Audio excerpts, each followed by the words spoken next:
السلام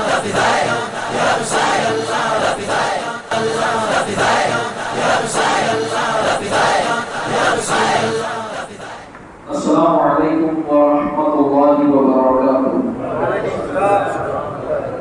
الحمد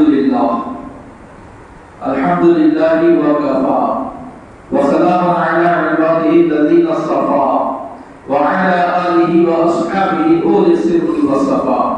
اشہد ان لا الہ الا اللہ وحدہ لا شریک لہ واشہد ان سیدنا ومولانا محمدا عبدہ ورسولہ صلی اللہ علیہ وعلى آلہ دائما سرمدا۔ اما بعد فاعوذ باللہ من الشیطان الرجیم۔ بسم اللہ الرحمن الرحیم۔ درود پاک پڑھیں۔ اللہم صل علی سیدنا ومولانا محمد المعد الجود والکرم وآلہ وبارک وسلم صلاۃ وسلام علیک یا رسول اللہ۔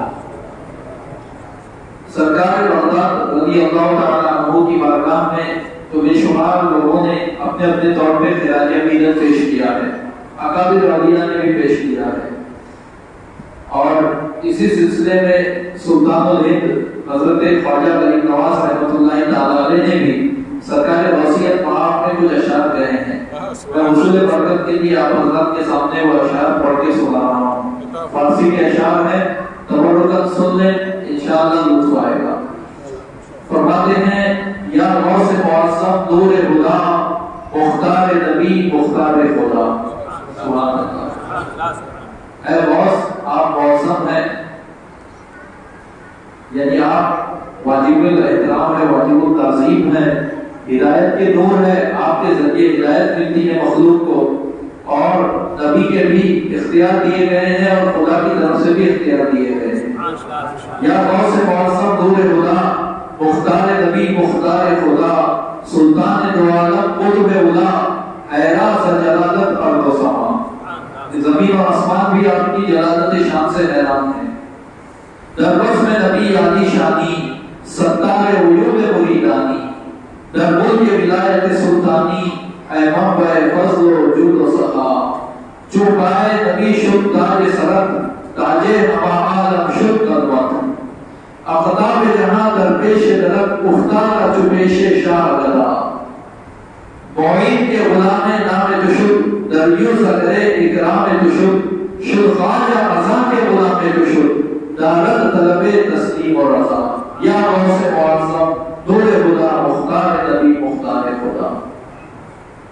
اور برادر اعلیٰ حضرت علامہ حسن رضا رحمۃ اللہ تعالی علیہ فرماتے ہیں: اسیروں کے مشکل کشا غوث اعظم، فقیروں کے حاجت روا غوث اعظم۔ مریدوں کو خطرہ نہیں بحر غم سے، کہ بیڑے کے ہیں ناخدا غوث اعظم۔ جسے خلق کہتی ہے پیارا خدا کا، اسی کا ہے تو لاڈلا غوث اعظم۔ تمہیں وصل بے فصل ہے شاہدی سے۔ سبحان اللہ۔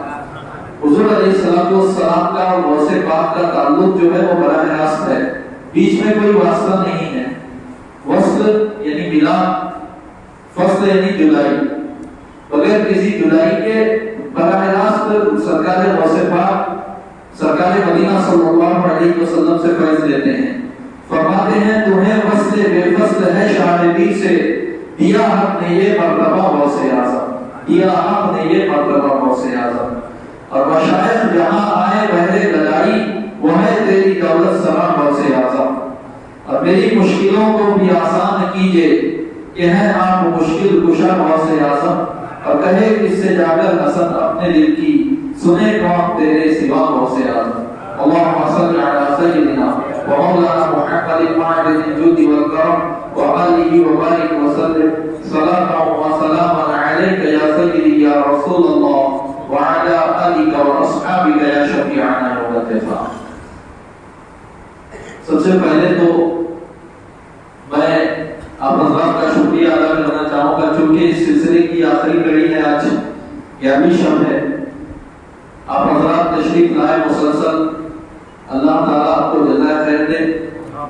اور اس مسجد کے ٹرسٹیوں کا بھی میں شکریہ ادا کرنا چاہوں گا جنہوں نے اس معاملے میں تعاون فرمایا، اور خاص طور سے آپ کے امام صاحب جو حافظ قرآن بھی ہیں، قاری قرآن بھی ہے، بلکہ مقری قرآن ہیں، عالم بھی ہیں، فاضل بھی ہیں، بلکہ مفتی ہیں، حضرت مفتی فیض صاحب قبلہ، ان کا بھی میں تہہ دل سے شکر گزار ہوں کہ حضرت نے مجھے دعوت دی اور مجھ ناچیز کو یہ موقع دیا کہ سرکار بغداد کی شام میں کچھ لب کشائی کر کے اپنی آخرت کے لیے کچھ سامان جمع کروں۔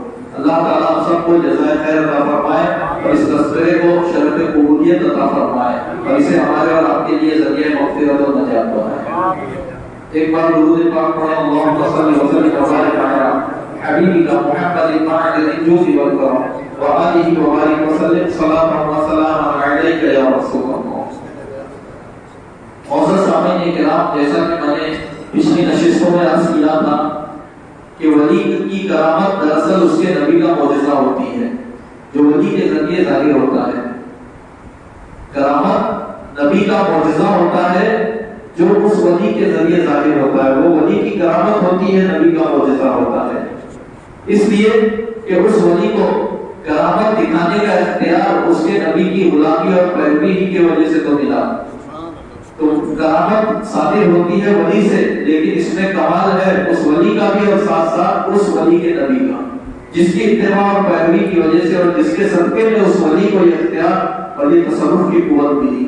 تو سرکار غوث اعظم شیخ عبد القادر جیلانی کے جتنے بھی اختیارات ہیں، جتنے بھی تصرفات ہیں، یہ ان کی کرامتیں تو ہیں، مگر ان کے نانا جان امام الانبیاء صلی اللہ علیہ وسلم کے یہ سارے معجزات بھی ہیں۔ بلکہ ہر ولی جو کرامت دکھاتا ہے وہ حضور علیہ السلام کا بالواسطہ معجزہ بھی ہے۔ یہ ہمارا اہل سنت و جماعت کا نقطہ نظر ہے۔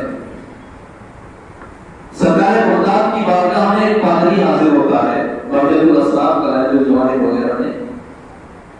یہ پادری جو تھا یہ کرد قوم سے تھا۔ آپ نے سنا ہوگا کہ سیریا، عراق اور ترکی، ان تین ممالک کے درمیان کردوں کا علاقہ بڑھ چکا ہے۔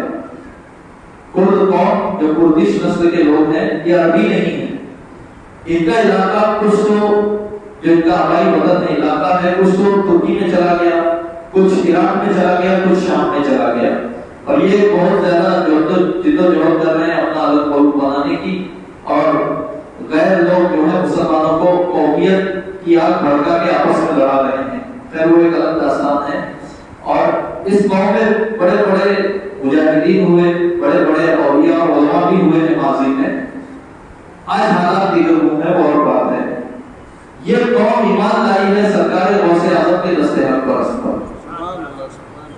چنانچہ ایک عیسائی پادری جو اسی قوم کا بہت بڑا پیشوا تھا، وہ سرکار غوثیت مقام میں حاضر ہوتا ہے اور عرض کرتا ہے کہ ہمارے نبی عیسیٰ علیہ السلام نے مردوں کو زندہ کیا ہے جیسا کہ قرآن سے ثابت ہے، کیا تمہارے نبی نے بھی کسی مردے کو زندہ کیا ہے؟ اگر ہے تو ثابت کرو۔ اب سرکار غوث اعظم اگر اسے حوالے دیتے کہ ایک انسانی مردہ جسم اگر بولنے لگے اور زندہ ہو جائے تو یہ یقیناً بہت بڑی بات ہے، لیکن اس سے بڑی بات یہ ہے کہ بے جان پتھر اور کنکر کلمہ پڑھے اور وہ انسانوں کی طرح گفتگو کرے، درخت کلمہ پڑھے انسانوں کی طرح گفتگو کرے، وہ کلمہ پڑھے اور حضور علیہ السلام کی تصدیق کرے۔ پتھر کے بت ہونے کے باوجود جن کی پوجا کی جاتی ہے امام الانبیاء کی صداقت کی گواہی دے، یہ اور بڑے معجزات ہیں۔ وہ اور بات ہے کہ خصائص کبریٰ میں ایک روایت ہے کہ کسی حادثے کی وجہ سے حضرت جابر بن عبداللہ رضی اللہ تعالیٰ عنہ کے دونوں صاحبزادے جو ہے وہ فوت ہو گئے، تو حضور علیہ السلام نے ان کا نام لے کر جب ان کو پکارا تو اللہ کے حکم سے دونوں زندہ ہو کر بارگاہ رسالت میں حاضر ہو گئے۔ سرکار غوث پاک اگر یہ ساری باتیں بتاتے تو ظاہر ہے وہ یہی کہتا کہ یہ ساری باتیں تمہیں مسلمانوں سے روایت ہے، مسلمانوں ہی سے منقول ہے، میں نہیں مانتا۔ اس لیے سرکار غوث اعظم نے اس کے سامنے ایسی دلیل پیش کی جس کا وہ تو کیا کوئی بھی انکار نہیں کر سکتا۔ سرکار بغداد نے فرمایا کہ اچھا ہمارے نبی صلی اللہ علیہ وسلم کا مقام تو بہت بلند ہے، میں عبد القادر ان کے غلاموں کے غلاموں کے غلاموں کے غلاموں کے غلاموں کا غلام ہوں، مجھے کسی پرانی قبر پر لے چلو اور کموں میں مردہ زندہ کر کے دکھاتا ہوں۔ اب وہ پادری بھی بڑا کام تھا، وہ لے گیا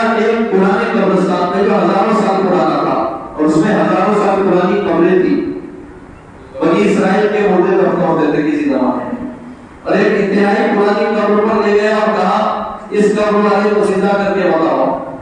سرکار بغداد نے قبر پر حاضر ہو کر ٹھوکر لگائی اور مردے کو اٹھنے کا حکم دیا، بحکم الہی مردہ زندہ ہو گیا، قبر شب ہو گئی، وہ گھبرا کر اٹھا اور پوچھنے لگا کیا قیامت قائم ہو گئی؟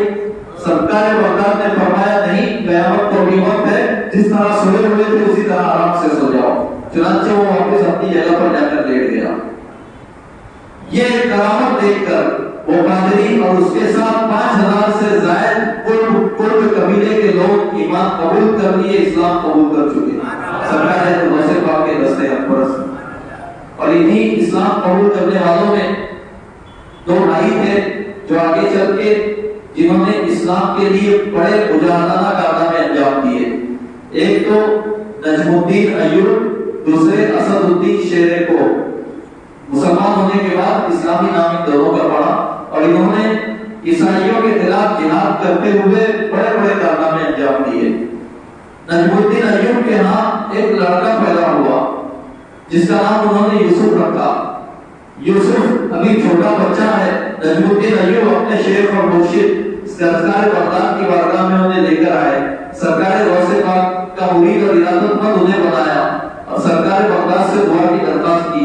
سرکار بغداد نے یوسف کے سر پر ہاتھ رکھا اور انہیں دعائیں دی اور سرکار بغداد کی دعاؤں کا اثر یہ ہوا، دنیا نے دیکھا کہ یہی بچہ یوسف آگے چل کے صلاح الدین ایوبی کہلایا اور اپنے مجاہدانہ کارنامے سے انہوں نے عیسائیوں کے دانت پھٹے کر دیے اور یروشلم کی پاک زمین سے عیسائیوں کے ناپاک وجود کو باہر نکال دیا۔ تو مزرعے چشت و بخارا و عراق و اجمیر کون سی عشق سے برسا نہیں جھالا تیرا، اور راج کس شہر میں کرتے نہیں تیرے خدا، بارش کس نہر سے دیتا نہیں دریا تیرا۔ چاہے ظاہری سلطنت ہو، جہاد ہو یا مجاہدہ نفس ہو، دونوں میدان کے شہسوار سرکار بغداد کی بارگاہ سے فیض دیتے ہوئے نظر آتے ہیں۔ یہ فیضان ہے سرکار غوث اعظم کا۔ اعلیٰ حضرت فرماتے ہیں تیرا ذرہ بے کامل ہے یا غوث، اور تیرا قطرہ یمِ ساحل ہے یا غوث، کوئی سالک ہو کے واصل ہو یا غوث، وہ جو کچھ ہے تیرا ساحل ہے یا غوث۔ اور آگے بڑھیے، فتاوی حدیثیہ میں امام ابن حجر مکی نے اس واقعے کو نقل کیا اور قلائد الجواہر اور بحجۃ الاسرار میں بھی یہ واقعہ سند کے ساتھ موجود ہے۔ ایک بڑھیا اپنے نوجوان بیٹے کو سرکار بغداد کی بارگاہ میں لے کر آئی اور عرض کیا کہ حضور اسے اپنی بارگاہ میں قبول فرما لیں، میں چاہتی ہوں کہ یہ آپ کے مدرسے اور خانقاہ میں رہے، علم دین حاصل کرے، مجاہدہ کرے، ریاستیں کرے آپ کی نگرانی میں اور ولایت اور معرفت کی منزلوں کو طے کرے۔ سرکار بغداد نے اس نوجوان کو اپنی بارگاہ میں قبول کر لیا اور اپنی نگرانی میں اسے مجاہدات کرانے لگے۔ کچھ عرصے کے بعد وہ بڑھیا اپنے بیٹے سے ملنے کے لیے آئی، بیٹے سے ملاقات کی، بڑی پریشان ہوئی کیونکہ بیٹے کو جب چھوڑ کے گئی تھی تو بڑا لہیم شہید تھا، تندرست و توانا تھا، لیکن اب وہ کافی دبلا ہو گیا تھا اور دیکھا تو وہ سوکھی روٹی پانی میں ڈبو کر کھا رہا ہے۔ ماں کا دل تھا، تڑپ گیا، اس نے سوچا کہ میں سرکار بغداد کی بارگاہ میں گزارش کرتی ہوں کہ میرے بیٹے کا خیال رکھا جائے، کافی کمزور ہو گیا ہے۔ اس ارادے سے وہ چلی، دور سے دیکھا سرکار بغداد کچھ مریدین اور ساتھیوں اور مہمانوں کے ساتھ دسترخوان پر کھانا تناول فرما رہے ہیں۔ جب اس نے یہ دیکھا کہ روٹی اور گوشت کا سالن یہ تناول فرما رہے ہیں تو اب اسے صبر اور ضبط نہ ہو سکا، ماں کا دل تھا، وہیں سے اس نے کہنا شروع کیا کہ بڑی عجیب بات ہے، آپ یہاں پر گوشت مسلم کھا رہے ہیں اور میرا بیٹا وہاں سوکھی باسی روٹی پانی میں بھگو کر کھا رہا ہے، یہ کیسا انصاف ہے؟ سرکار بغداد نے اس کی طرف دیکھا، مسکرائے، ماں کا دل ہے، سرکار بغداد اس کے جذبات کو سمجھتے تھے۔ انہوں نے خادم کو حکم دیا کہ جو گوشت کھایا گیا ساری ہڈیاں جمع کی جائے۔ خادم نے فوراً ہڈیاں جمع کی، ہڈیوں کے ڈھیر کی طرف اشارہ کر کے سرکار بغداد نے فرمایا تم بھی اتنی ربی میرے رب کے حکم سے کھڑے ہو جا۔ دیکھتے ہی دیکھتے وہ ہڈیاں جڑ گئی اور زندہ مرغا چلاتا ہوا کھڑا ہو گیا۔ سرکار بغداد نے اس بڑھیا سے کہا کہ اے بھائی سن، تیرا بیٹا جب اس قابل ہو جائے گا تو پھر اس کے بعد چاہے اور اس کے لیے وہی بہتر ہے جو کہا رہا ہے۔ تو اللہ تبارک و تعالیٰ نے سرکار غوث اعظم کو یہ طاقت عطا فرمائی کہ آپ جب چاہتے بولوں کو زندہ کر دیتے۔ اعلیٰ حضرت فرماتے ہیں احد سے احمد اور احمد سے تجھ کو کل سب حکم مقصد حاصل ہے یا غوث، اور حکم نافذ ہے تیرا، خواہ تیرا سیف تیری، رب میں جو چاہے کرے دور میں شاہ تیرا۔ اور آگے بڑھیے، سرکار بغداد شیخ عبد القادر جیلانی رضی اللہ تعالیٰ عنہ، ان کا دور ہے۔ ابھی جب مجاہدہ کر کے لوٹے ہیں تو ابھی زیادہ سال نہیں ہوئے۔ حضرت حماد ابن مسلم الدباس شامی رحمۃ اللہ تعالیٰ علیہ کا آخری زمانہ ہے۔ حضرت حماد ابن مسلم الدباس کی بھی خانقاہ ہے۔ سرکار غوث اعظم بھی اپنے مدرسے اور خانقاہ میں رشد و ہدایت کا کام کر رہے ہیں۔ ایسے میں ایک تاجر جو سرکار بغداد کا بھی عقیدت مند تھا، حضرت حماد کا بھی عقیدت مند تھا، لیکن حضرت حماد کا احترام زیادہ تھا اس کے دل میں، کیونکہ وہ بڑھاپے کے عالم میں تھے، عمر رسیدہ تھے۔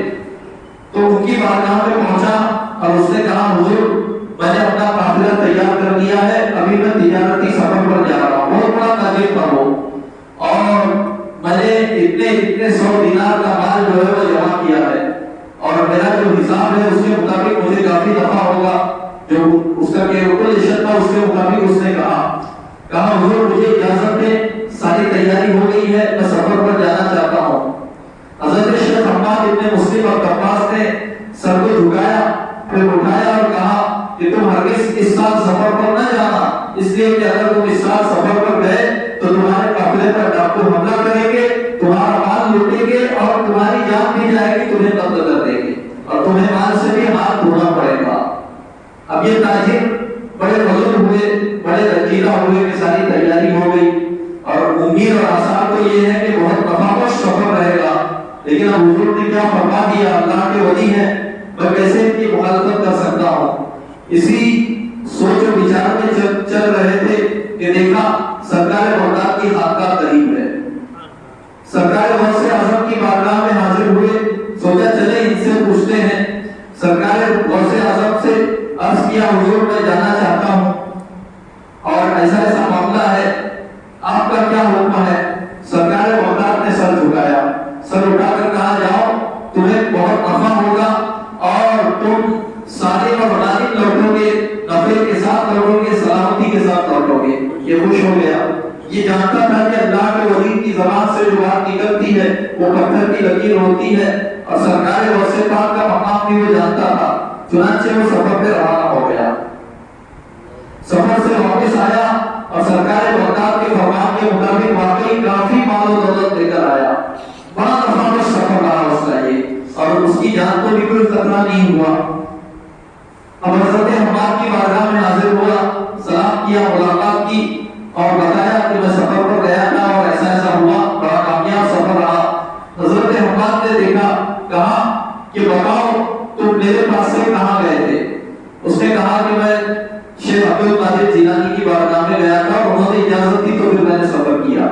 حضرت حماد ابن مسلم الدباس سرکار بغداد کے مقام کو جانتے تھے، انہوں نے سر جھکایا، مراقبہ کیا، سر اٹھایا، پھر کہا ہاں تمہاری قسمت میں وہی لکھا تھا جو میں نے کہا تھا، لیکن یہ شیخ عبد القادر جیلانی کا تصرف ہے کہ جو چیز پہلے ان سے انہوں نے پوچھا، جب سر اٹھایا تو ان سے پوچھا کہ اچھا یہ بتاؤ کہ دوران سفر کچھ غیر معمولی بات بھی دیکھی تم نے، کوئی عجیب واقعہ تمہارے ساتھ ہوا؟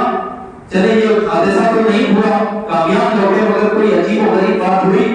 تو اس نے سوچ کر کہا ہاں، جب میں ملک شام پہنچا اور کل گیا کسی کام سے، تو وہاں پر ایک جگہ میں نے اپنے سونے کے سکے جو میری رقم تھی جمع پہنچی، اسے ایک جگہ رکھا اور میں بھول گیا۔ میں واپس اپنے قیامگاہ پر حلب میں آیا، سو گیا، تو میں نے خواب میں دیکھا کہ ہمارے قافلے پر ڈاکوؤں نے حملہ کیا اور قافلے والوں کو قتل کر دیا، سارا مال لوٹ لیا اور مجھے بھی قتل کر دیا۔ میں جب اٹھا گھبرا کر تو دیکھا میں صحیح سلامت ہوں، یہ تو خواب تھا۔ اس کے بعد مجھے یاد آیا کہ میرا مال میرے پاس نہیں ہے، بلا جگہ میں بھول گیا ہوں۔ میں جب وہاں پہنچا تو میرا مال بھی سلامت تھا اور میں نے اپنا مال لے لیا اور اس کے بعد میں واپس ہو گیا۔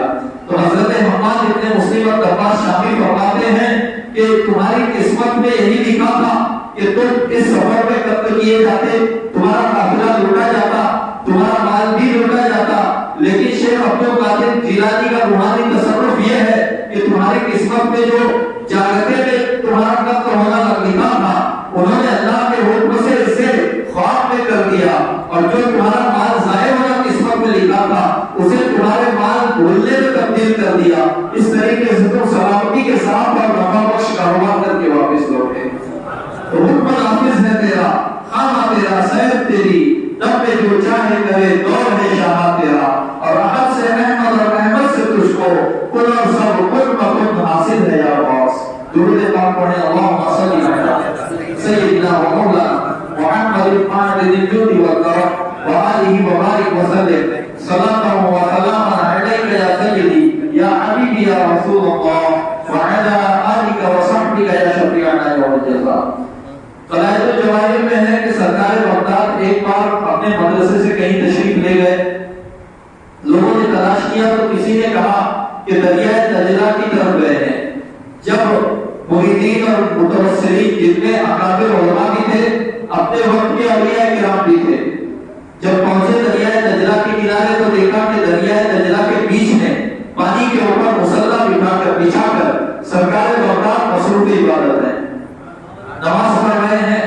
لوگ انتظار کرنے لگے، نماز سے فارغ ہوئے، سلام پھیرا، اس کے بعد دعا فرمائی بلند آواز سے کہ اے اللہ، میں تجھ سے سوال کرتا ہوں تیرے حبیب صلی اللہ علیہ وسلم نبی رحمت کے صدقے میں تو میری دعا قبول کر، اور میں جو مانگ رہا ہوں مجھے عطا کر کہ میرا کوئی بھی مرید اور کوئی بھی مریدہ اس وقت تک نہ مرے جب تک کہ سچی توبہ نہ کرے۔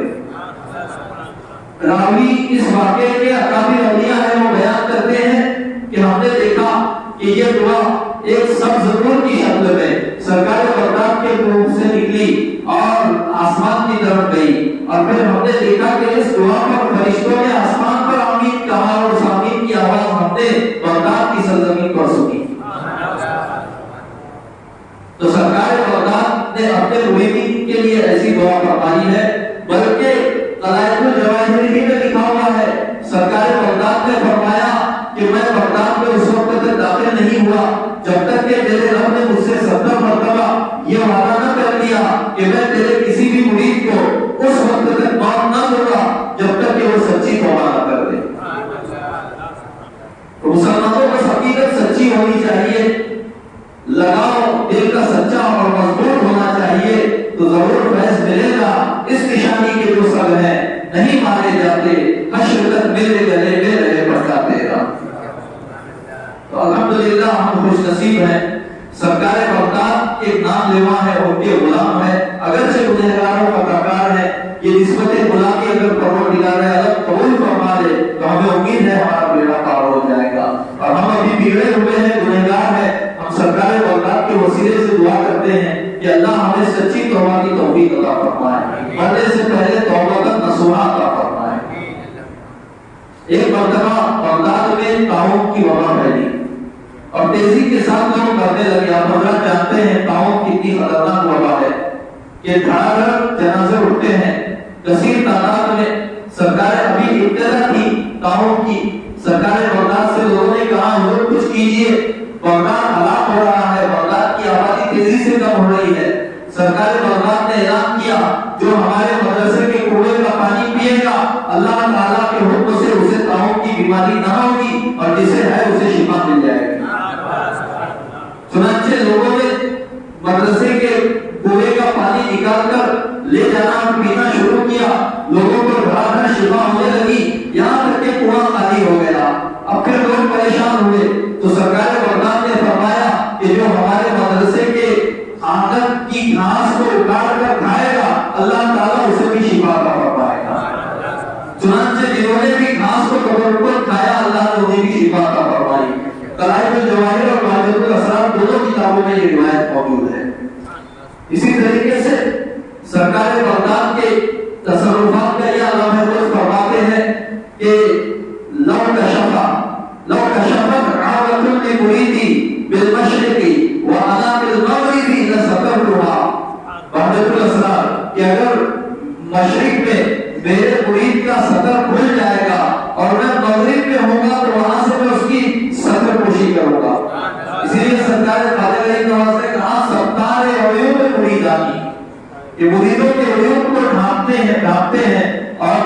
مریدوں کا قائم رکھتے ہیں۔ سرکار بغداد فرماتے ہیں کہ جو مشکل گھڑی میں مجھے مدد کے لیے پکارے گا میں ضرور اس کی دستگیری کروں گا، میں ضرور اس کی مدد کروں گا۔ اسی لیے انہیں عقیدت اور محبت کے ساتھ اولیاء نے کہا یہ دستگیر ہے، یعنی مصیبت کے وقت مصیبت زدہ کا ہاتھ پکڑتے ہیں، اس کی مدد فرماتے ہیں۔ سرکار بغداد شیخ عبد القادر جیلانی رضی اللہ تعالیٰ عنہ، اللہ نے آپ کو دلوں پر بھی حکومت عطا فرمائی، فرشتے بھی آپ کے مرید اور عام انسان تو آپ کے غلام ہیں ہی، اکابر اولیاء بھی آپ سے فیض لیتے ہیں۔ اللہ تبارک و تعالیٰ نے مارنے جلانے پر بھی آپ کو قدرت عطا فرمائی، اور مستقبل میں کیا ہوگا ان حالات پر بھی اللہ نے آپ کو مبتلا فرمایا، جیسا کہ قصیدہ غوثیہ میں فرمایا وَمَا مِنْهَا شُهُورٌ أَوْ دُهُورٌ تَمُرُّ وَتَنْقَضِي إِلَّا أَتَانِي، کہ کوئی مہینہ اور کوئی وقت ایسا نہیں ہے کہ جو میرے پاس اجازت دینے کے لیے نہ آتا ہو، وہ گزرتا نہیں مگر پہلے میرے پاس آتا ہے۔ وَتُخْبِرُنِي بِمَا يَأْتِي وَيَجْرِي وَتُعْلِمُنِي فَأَبْصِرْ عَنْ جِلَالِي، اور اس کے اندر جو واقعات ہونے والے ہیں اس کی مجھے خبر دیتا ہے اور مجھے بتاتا ہے، لہذا ہے میرے دشمن مجھ سے جب وہ جلال نہ کر تو جیت نہیں سکتا مجھ سے۔ اور بحجت الاسرار ہی کی روایت ہے کہ سرکار بغداد بیمار ہو گئے، حضرت عبدالوہاب جیلانی اور حضرت عبدالرزاق جیلانی جو سرکار بغداد کے ساتھ جاتے ہیں، ان دونوں نے اس روایت کو بیان کیا، کہتے ہیں کہ سرکار بغداد بیمار ہو گئے اور ہم سمجھے کہ حضرت کا آخری وقت ہے، ہم سب رونے لگے۔ سرکار بغداد نے فرمایا گھبرانے کی ضرورت نہیں ہے، ابھی میری پشت میں میرا ایک بیٹا باقی ہے جو پیدا ہوگا جس کا نام یحییٰ ہوگا۔ سرکار بغداد ایک دو دن کے بعد تندرست ہو گئے، بیماری ختم ہو گئی، اور کچھ عرصے کے بعد آپ کی ایک زوجہ کے ہاں لڑکا پیدا ہوا جس کا نام یحییٰ رکھا گیا، اور اس کی پیدائش کے بھی کئی سال تک سرکار بغداد صحت و تندرستی کے ساتھ ظاہری حیات کے ساتھ رہے، اور ایک لمبا عرصہ پا کر آپ نے وصال فرمایا۔ تو لڑکا ہوگا یا لڑکی ہوگی، اللہ تبارک و تعالیٰ کے حکم سے اللہ کے انبیاء جانتے ہیں، اور انبیاء کی شان تو بہت بلند ہے۔ انبیاء کے غلام اولیاء اکرام بھی انبیاء کے صدقے میں علم معافی الارحام رکھتے ہیں کہ ماں کے پیٹ میں کیا ہے اور کیا ہونے والا ہے۔ اللہ تبارک و تعالیٰ نے نبیوں کے صدقے میں اپنے اکابر اولیاء کو بھی یہ عطا فرمایا۔ ظاہر ہے جو لوح محفوظ پڑھے اس سے کیا پوشیدہ ہو سکتا ہے۔ اللہ تبارک و تعالیٰ نے سرکار بغداد کو بہت بلند مقام عطا کیا ہے، اور وہ اپنے مریدین کی خبر رکھتے ہیں، اپنے مریدین کی خبر رکھتے ہیں۔ امام عبدالوہاب شعرانی سیدی علی الخواص کے حوالے سے فرماتے ہیں، انہوں نے کہا کہ کوئی ولایت میں اس وقت تک کامل نہیں ہو سکتا، یعنی جو صف اول کے اولیاء ہیں ان کی بات ہو رہی ہے کہ ولایت میں اس وقت تک کامل نہیں ہو سکتا جب تک کہ وہ اپنے مرید کے احوال الستو بربکم سے لے کر مرید کے جنت یا جہنم میں داخل ہونے تک کے سارے احوال کو تفصیل سے نہ جان لے، تب تک وہ کامل نہیں ہے۔ اللہ اکبر۔ اور سرکار بغداد تو ان شیوخ اور ان اکابر اولیاء کے سردار ہیں، تو ضرور اپنے مریدین کے حالات سے وہ باخبر ہیں، اور ضرور وہ جانتے ہیں کہ میرا کون سا مرید ہے اور اس کے کیا حالات ہیں۔ اللہ تبارک و تعالیٰ سرکار بغداد کی محبت، سچی محبت ہمیں عطا فرمائے، ان کے نقش قدم پر چلنے کی توفیق عطا فرمائے۔ سن 561 ہجری کو آپ بیمار ہو گئے۔ علالت کے دوران آپ کے صاحبزادہ والا شان حضرت سیدی شیخ عبدالوہاب رحمۃ اللہ تعالی نے آپ کی خدمت عالیہ میں عرض کیا۔ اب یہاں پہ سن 521 میں جب آپ کی عمر 51 سال تھی، 25 سالہ مجاہدہ کر کے بغداد واپس آئے، اور پھر اس کو ہدایت کا کام شروع کر دیا۔ اپنے شیخ ابو سعید مبارک المقدمی الحنبلی رحمۃ اللہ تعالی علیہ، ان کے مدرسے میں ان کے حکم سے آپ پڑھانے لگے، اور ان کی پشت پناہی میں واعظ وغیرہ کا سلسلہ شروع کیا۔ سارے حالات پیچھے گزر چکے ہیں، تفصیل سے بیان کیا گیا۔ آپ طلبہ کو حدیث بھی پڑھاتے، تفسیر بھی پڑھاتے، فقہ بھی پڑھاتے، اور چاروں مذہب پر فتویٰ دیتے، اور اسی طریقے سے اولیاء اللہ کو تصوف اور معرفت کی تعلیم دیتے. کچھ وہ مشکلات ہیں راہ تصوف و سلوک میں کہ جنہیں الفاظ کے جامع میں بیان نہیں کیا جا سکتا. یعنی اگر کسی کو وہ مسئلہ، کسی سالک کو وہ مسئلہ درپیش ہو جائے تو الفاظ کے جامع نہیں پہنا سکتا اس مسئلے کو. وہ تو شیخ مربی جو ہوتا ہے وہ روشن ضمیر ہوتا ہے، وہ اپنے مرید کے احوال پر باخبر ہوتا ہے اور پھر وہ اس مسئلے کا اپنے روحانی تصرف سے حل کرواتا ہے. تو سرکار بغداد اس طرح کی تربیت کیا کرتے تھے.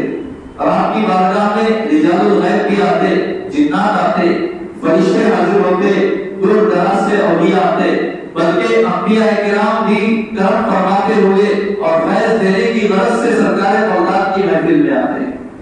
یہاں تک کہ امام الانبیاء صلی اللہ علیہ وسلم بھی کرم فرماتے. جیسا کہ روایتوں میں ہے کہ سرکار بغداد کی بارگاہ میں جب آپ واس کہہ رہے تھے تو شیخ علی بن ہیتی رحمۃ اللہ تعالی علیہ پر نیند کا غلبہ ہوا، سو گئے.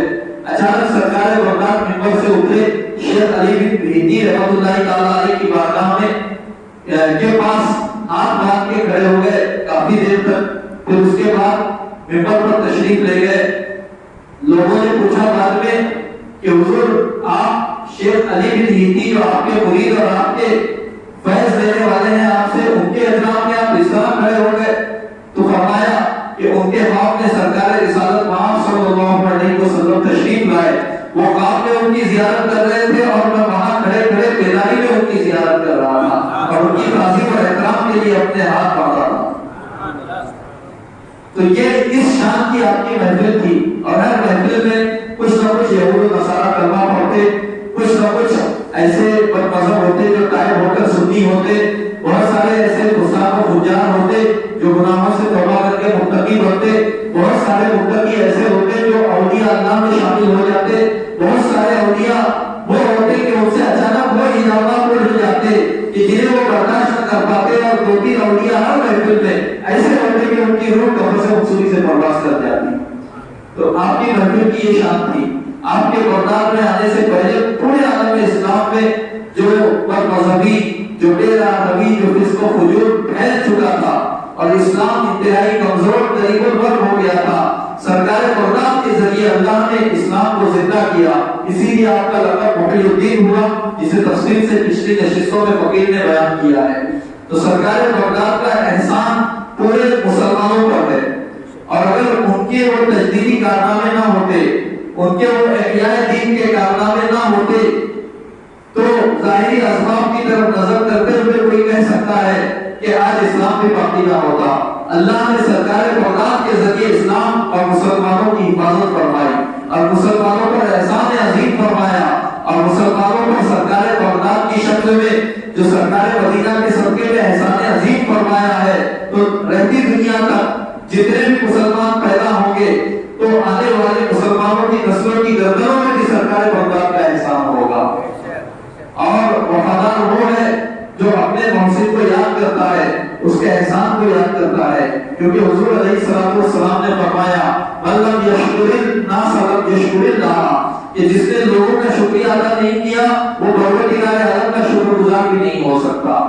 سرکار بغداد کے احسان کو ہم مانتے ہیں اور یہی وجہ ہے کہ ان کی بارگاہ میں ہم خراج عقیدت پیش کرتے ہیں، ان کا تذکرہ کرتے ہیں اور آنے والی نسلوں کو بتاتے ہیں کہ سرکار بغداد اللہ کے وہ محبوب بنتے ہیں کہ ان کے دامن سے جو وابستہ ہو جاتا ہے دنیا اور آخرت کی نعمتیں اسے ملتی ہیں. اللہ تعالیٰ ہم اس رشتہ محبت کو قائم و دائم رکھیں. ایک مرتبہ درود پاک پڑھیں. صلی اللہ علیہ نبی الامی و آلہ صلی اللہ علیہ وسلم. صلاۃ و سلام علیک یا رسول اللہ. سن 561 ہجری 470 ہجری میں جیلان میں پیدا ہوئے، 561 ہجری میں بغداد میں آپ نے پردہ فرمایا 91 سال کی عمر میں. سن 561 ہجری کو آپ بیمار ہو گئے. عدالت کے دوران آپ کے صاحب دادا والا شان حضرت سیدی شیخ عبد الوہاب رحمۃ اللہ علیہ نے آپ کی خدمت عالیہ میں عرض کیا حضور والا مجھے کچھ وصیتیں ارشاد فرمائیے جس پر آپ کے انتقال کے بعد عمل کروں. تو آپ نے ارشاد فرمایا علیک بتقوی اللہ و طاعتہ کہ تجھ پر اللہ تبارک و تعالی کا تقوی اور اس کی اطاعت لازم ہے، ولا تخف احدا اور تو اللہ کے سوا کسی سے خوف نہ کرنا۔ فرمایا ہے برخوردار اللہ کے تقوی کو اپنے اوپر لازم کرو، اللہ کے سوا کسی سے خوف نہ کرو، توحید کو لازم پکڑو کہ اس پر سب کا اتفاق ہے۔ نیز فرمایا کہ جب دل اللہ تعالیٰ کے ساتھ درست ہو جائے تو اس سے کوئی چیز خالی نہیں رہتی اور اس کے آتے علموں سے کوئی چیز باہر نہیں نکلتی۔ بعد ازیں آپ نے ارشاد فرمایا کہ میرے آس پاس سے ہٹ جاؤ کیونکہ میں ظاہراً تمہارے ساتھ مگر باطناً تمہارے سوا کے ساتھ یعنی اللہ کریم کے ساتھ ہوں۔ نیز فرمایا بے شک میرے پاس تمہارے علاوہ کچھ اور حضرات بھی تشریف لائے ہوئے ہیں، ان کے لیے جگہ فراخ کر دو اور ان کے ساتھ ادب سے پیش آؤ، اس جگہ بہت بڑی رحمت ہے، ان پر جگہ کو کم نہ کرو۔ بار بار آپ یہ الفاظ فرماتے وعلیکم السلام ورحمۃ اللہ وبرکاتہ غفر اللہ لی ولکم وتاب اللہ علی وعلیکم، یعنی ملائکہ کی جماعت اور ارواح مقربین کے آنے پر ان کے سلام کا جواب بار بار دے رہے تھے اور فرما رہے تھے بسم اللہ آؤ، تم وعدہ نہیں کیے گئے۔ آپ ایک دن اور ایک رات برابر یہی فرماتے رہے اور فرمایا افسوس ہے تم پر، مجھے کسی چیز کی پرواہ نہیں ہے، نہ فرشتے کی اور نہ ہی ملک الموت کی۔ اے ملک الموت ہمیں اس نے عطا فرمایا ہے جس نے ہمیں دوست رکھا ہے اور ہمارے کام بنائے وہ اللہ تعالیٰ ہے۔ پھر آپ نے ایک بلند آواز سے نعرہ لگایا، اس دن کی بات ہے جس شام کو آپ نے وصال فرمایا تھا کہ آپ کے صاحبزادگان ذیشان سیدنا عبدالرزاق و سیدنا موسیٰ علیہ الرحمہ نے فرمایا کہ آپ بار بار ہاتھ مبارک اٹھاتے تھے اور ان کو دراز فرماتے اور زبان مبارک سے فرماتے تھے وعلیکم السلام ورحمۃ اللہ، توبہ کرو اور صف میں داخل ہو جاؤ، میں ابھی تمہاری طرف آتا ہوں۔ نیز آپ فرماتے تھے نرمی کرو، بعد ازیں آپ کے پاس حق آیا اور موت کے آثار شروع ہو گئے اور زبان مبارک پر یہ الفاظ جاری ہو گئے استعنت بلا الہ الا اللہ سبحانہ وتعالی الحی الذی لا يموت ولا یخشی سبحان من تعزز بالقدرۃ وقهر العباد بالموت لا الہ الا اللہ محمد رسول اللہ۔ پھر آپ نے اللہ اللہ اللہ کہا، پھر آپ کی آواز مبارک مخفی ہو گئی اور آپ کی زبان مبارک آپ کے تالوں سے مل گئی، پھر آپ کی روح مبارک قبض سے مقصودی سے پرواز کر گئی۔ رضوان اللہ علیہ وأعاد علينا من بركاته وختم لنا بخير ولجميع المسلمين وألحقنا بالصالحين غير خزايا ولا مفتونين آمین آمین آمین یا رب العالمین۔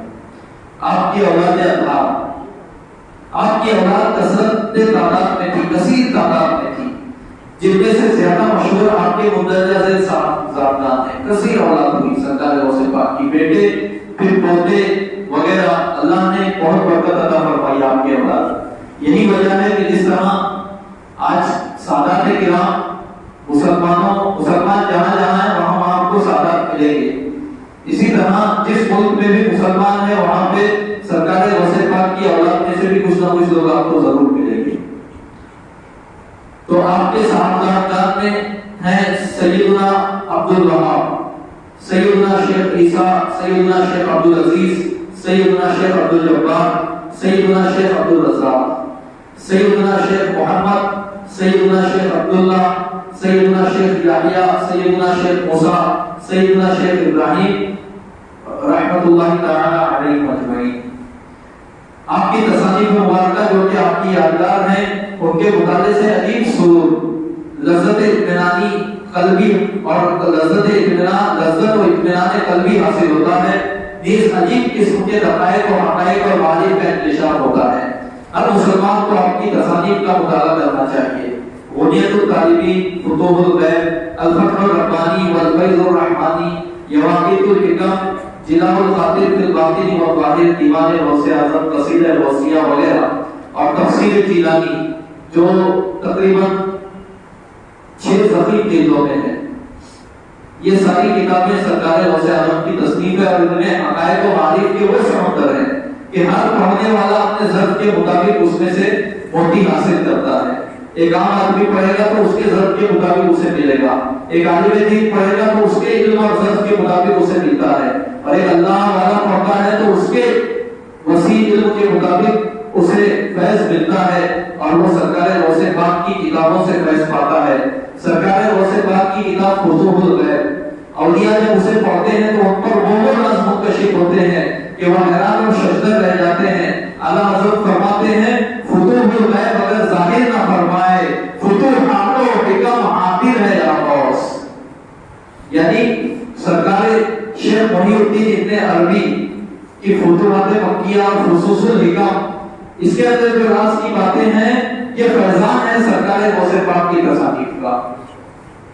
فتوح الغیب اگر ظاہر نہ فرمائے فتوحات و حکم عابر ہے یا غوث، تیرا سردار ہے کامل ہے یا غوث. اب آئیے کچھ شبہات کا ازالہ بھی ہو جائے کیونکہ یہ آخری مجلس ہے. کچھ لوگ کہتے ہیں کہ مارنے اور جلانے کا حق صرف اللہ کو ہے اور یہ صفت اللہ کے ساتھ خاص ہے، کسی اور کے لیے یہ صفت ماننا شرک ہے کہ کوئی اور مار گرا نہیں سکتا. اب آئیے قرآن مجید پڑھیے اس سوال کے جواب کے سلسلے میں. خود پروردگار عالم فرماتا ہے قل یتوفاکم ملک الموت الذی وکل بکم، اے محبوب آپ فرمائیے کہ ملک الموت تمہیں موت دیتے ہیں جنہیں تم پر مقرر کیا گیا. کون موت دیتا ہے؟ قرآن کیا کہہ رہا ہے؟ ملک الموت تمہیں موت دیتے ہیں. وہاں بھی کہتا ہے کہ کسی غیر اللہ کی طرف اگر اس صفت کو منسوب کیا جائے کہ وہ مانتا ہے تو مشرک ہو جائے گا. پروردگار عالم نے قرآن مجید میں حضرت ملک الموت کی یہ شان بیان کی کہ ملک الموت جنہیں تم پر مقرر کیا گیا ہے یتوفاکم تمہیں موت دیتے ہیں. بتائیں کیا اللہ نے ملک الموت کو اپنا شریک بنایا؟ ہرگز نہیں. کیا فرشتے اللہ کے شریک ہیں؟ ہرگز نہیں. اللہ نے فرشتے کو یہ طاقت عطا فرمائی، بلکہ روایتوں میں تو یہاں تک آیا ہے کہ حضرت ملک الموت کے تحت ہزاروں کی تعداد میں فرشتے ہیں اور وہ بھی ان کے حکم سے جو ہے وہ روح قبض کرنے کا کام کرتے ہیں. تو ہزاروں فرشتوں کو اللہ نے یہ طاقت عطا فرمائی کہ وہ روح قبض کرتے ہیں اور وہ مارتے ہیں. اور صحیح بخاری صحیح مسلم میں ہے کہ جب 4 مہینے ہو جاتے ہیں حمل کو تو فرشتہ اللہ کے حکم سے روح ڈالتا ہے، جان ڈالتا ہے. تو اللہ نے فرشتوں کو جلانے کی بھی طاقت عطا فرمائی ہے، اللہ نے فرشتوں کو مارنے کی بھی طاقت عطا فرمائی ہے. تو فرشتے غیر اللہ ہیں اور فرشتوں کے لیے جب یہ صفت عطائی طور پہ ثابت ہے تو معلوم یہ ہوا کہ کسی غیر اللہ کے لیے عطائی طور پر یہ کہنا کہ اللہ نے اسے مارنے اور جلانے کی طاقت عطا فرمائی یہ شرک نہیں ہے، کیونکہ شرک ہوتا تو فرشتوں کے لیے بھی یہ صفت ثابت نہیں ہوتی، اس لیے کہ فرشتے بھی تو غیر اللہ ہیں. اور اگر ہم کسی ولی کے لیے یہ صفت مانتے ہیں، سرکار بغداد کے لیے مانتے ہیں، تو ایسا کہہ کے سرکار بغداد کو ہم فرشتوں کا شریک ٹھہرا رہے ہیں، اللہ تبارک و تعالیٰ کا شریک نہیں ٹھہرا رہے. اس لیے کہ اللہ تبارک و تعالیٰ یحیی و یمیت جو اس کی صفات آئی ہے اس کی ذاتی ہے، اس کو کسی نے عطا نہیں کی، جبکہ فرشتوں اور اولیاء کو اللہ کی عطا سے یہ حاصل ہے. حضرت عیسیٰ علیہ السلام فرماتے ہیں وَأُحْيِي الْمَوْتَ بِإِذْنِ اللَّهِ کہ میں اللہ کے حکم سے یعنی اللہ کی عطا سے مردوں کو زندہ کرتا ہوں. وحی فرمایا، یحیی اللہ بھی نہیں کہا کہ اللہ میرے ذریعے مردوں کو زندہ کرتا ہے، یہ نہیں کہا، اگرچہ یہ بھی صحیح ہے، لیکن فرمایا وحی میں زندہ کرتا ہوں. اور ایک دوسری آیت میں ہے وَتُحْيِي الْمَوْتَ اے عیسیٰ اللہ فرماتا ہے تم مردوں کو زندہ کرتے ہو. تو حضرت عیسیٰ علیہ السلام کا یہ معجزہ تھا. معلوم یہ ہوا کہ اللہ کی عطا سے اگر کسی میں یہ صفت مانی جائے کہ وہ مارتا بھی ہے جلاتا بھی ہے تو ایسا کہنے سے شرک کا دور کا بھی کوئی واسطہ نہیں ہے، بلکہ یہ تو فرشتوں کے لیے بھی حاصل ہے. اللہ تبارک و تعالیٰ فرشتوں سے بڑے بڑے کام لیتا ہے. جب بچہ ماں کے پیٹ میں ٹھہرتا ہے اور ایک وقت کے بعد فرشتہ اس نطفے کو جو ٹھہرا ہے ہاتھ میں لیتا ہے. صحیح بخاری کی روایت ہے اے ربی اذکر ام انثى، اے میرے رب یہ مذکر ہے یا مؤنث ہے؟ پھر اللہ جیسا فرماتا ہے ویسے اس کی صورت بناتا ہے. حضور علیہ السلام نے آیت پڑھی هو الذی یصورکم فی الارحام کیف یشاء کہ وہی ذات جو ماں کے پیٹوں میں تمہاری صورت بناتا ہے جیسا چاہتا ہے. اللہ تبارک و تعالیٰ کے حکم سے فرشتہ بناتا ہے، لیکن اللہ کے اختیار دیے سے اللہ تبارک و تعالیٰ کی عطا اس کے حکم سے بناتا ہے. تو حقیقت میں اللہ بناتا ہے، حقیقت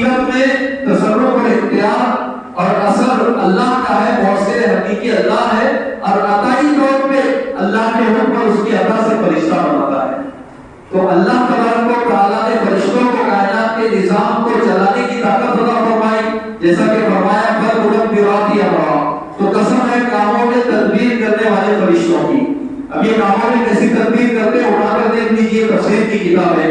کچھ فرشتے وہ ہیں جو ہوا چلانے پر مقرر ہیں، کچھ فرشتے وہ ہیں جو پانی برسانے پر مقرر ہیں، کچھ فرشتے وہ ہیں جو سبزہ اور اناج اگانے پر مقرر ہیں، کچھ فرشتے وہ ہیں جو مخلوق کو ان کی حصے کی روزی پہنچانے پر مقرر ہیں، کچھ فرشتے وہ ہیں جو ماں کے پیٹ میں بچوں کی صورت بنانے پر مقرر ہے، کچھ فرشتے وہ ہیں جو بچوں کے جسم میں جان ڈالنے پر مقرر ہے، کچھ فرشتے وہ ہیں جو روح قبض کرنے پر مقرر ہے، اور کچھ فرشتے وہ ہیں جن کو حافظون یا حافظات کہتے ہیں، جو ویرانوں میں گھومتے ہیں. اور جب کوئی اللہ کا بندہ، کوئی مسلمان راستہ بھٹک جاتا ہے یا اسے مدد کی ضرورت پڑتی ہے اور وہ کہتا ہے اعینونی یا عباد اللہ، اعینونی یا عباد اللہ، اعینونی یا عباد اللہ، اے اللہ کے بندوں میری مدد کرو، تو وہ فرشتے اس کی مدد کرتے ہیں.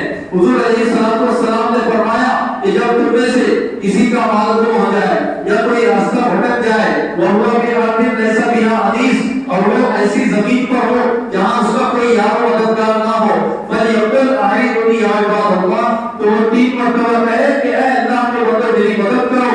فَإِنَّ لِلَّهِ عِبَادًا لَا يَرَاهُ، اس لیے کہ اللہ کے کچھ ایسے بھی بندے ہیں جنہیں وہ دیکھ نہیں سکتا. حضرت امام نووی نے اپنی الاذکار میں اسے نقل فرمایا اور کہا یہ حدیث صحیح ہے اور میرا خود تجربہ ہے کہ ایک بار سفر کے دوران ایک جانور بھٹک کر بھاگنے لگا. میں نے کہا اعینونی یا عباد اللہ، یا عباد اللہ احتسبوا، کہ اے اللہ کے بندو اسے روک لو، تو فوراً وہ جانور روک گیا. تو حضرت امام نووی جیسے محدث جن کا نام بڑی بھی احترام سے لیتے ہیں، وہ اس حدیث کو صحیح قرار دے رہے ہیں اور کہہ رہے ہیں میرا اس پر عمل ہے. اور اس کی تعلیم کس نے دی؟ نظر نہ آنے والی مخلوق سے مدد مانگنے کی تعلیم کس نے دی؟ سرکار مدینہ راحت قلب سینہ صلی اللہ علیہ وسلم نے دی. تو نظر نہ آنے والی مخلوق سے مدد مانگنا اگر شرک ہوتا تو چلو یہ حدیث بخاری مسلم میں نہیں ہے، اگرچہ صحیح ہے. یہ حافظ ابن سنی نے عمل یوم واللیلہ میں اسے نقل کیا، طبقات ابن سعد میں حضرت ابن سعد نے اسے نقل کیا، اسی طریقے سے الاذکار میں امام نووی نے اسے نقل کیا. اور اتنا ہی نہیں بلکہ اتحاف السعادت المتقین میں بھی حدیث موجود ہے. اور اتنا ہی نہیں، چلے پھر بھی اس کے بعد بھی بعض دن کے مریض اس حدیث کو ضعیف کہتے ہیں. تو آئیے صحیح بخاری کی طرف. صحیح بخاری میں موجود ہے کہ حضرت حاجرہ رضی اللہ تعالیٰ عنہ جب صفا اور مروہ کی سعی فرما رہی تھی اور جب 7 چکر لگائے تو انہیں محسوس ہوا کہ میرے بچے کے پاس کوئی مخلوق ہے. کچھ احساس ہوا، مخلوق نظر نہیں آ رہی تھی، تو انہوں نے کہا آمین ان کان عندک خیر، کہ اے مخلوق تو جو بھی ہے اگر تیرے پاس کچھ بھلائی اور خیر ہے تو نقصان دہ نہیں ہے، اغث کر تو مدد کر. صحیح بخاری. تو حضرت حاجرہ رضی اللہ عنہ جو اللہ کی محبوب بندی، جن کے محبوب ہونے اور جن کے ولیاں ہونے پر امت کا اتفاق ہے، انہوں نے حضرت جبریل امین کو نظر نہیں آ رہے تھے، نظر آئے بغیر ان سے مدد مانگی اغث ان کان عندک خیر کہہ کر. معلوم یہ ہوا کہ نظر نہ آنے والے مخلوق سے اور اولیاء سے مدد مانگنا یہ شرک نہیں ہے بلکہ یہ تو اللہ والوں کا شیوا ہے، اور اس کی تعلیم سرکار مدینہ صلی اللہ علیہ وسلم نے دی ہے. تو یہ چند ضروری باتیں تھیں. شبہات تو بہت ہیں اور ان کا ازالہ کرنے کے لیے وقت ناکافی ہے.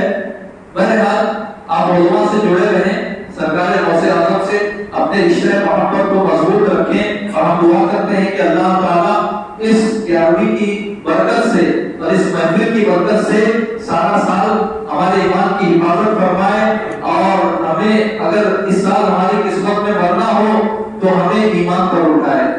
سرکار مدینہ صلی اللہ علیہ وسلم کے در دولت کی حاضری نصیب فرمائے، مدینے میں شہادت کی موت عطا فرمائے، جنت البقیع میں دولت زمین عطا فرمائے. اقول قولی ھذا استغفر اللہ لی ولکم ولسائر المؤمنین. السلام علیکم ورحمۃ اللہ وبرکاتہ.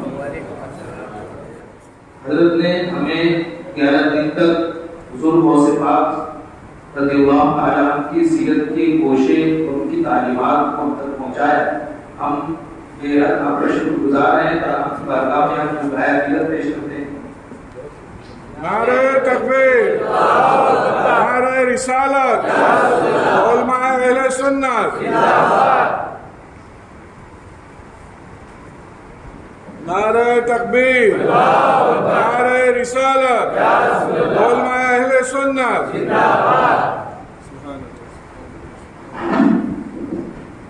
کھڑے ہو جائیں. سلام سلام. کہ آپ معمار ملت چینل کو سبسکرائب کریں، لائک کریں اور اپنے مفید مشوروں سے، کمنٹ سے، مثبت کمنٹ سے ہمیں نوازیں.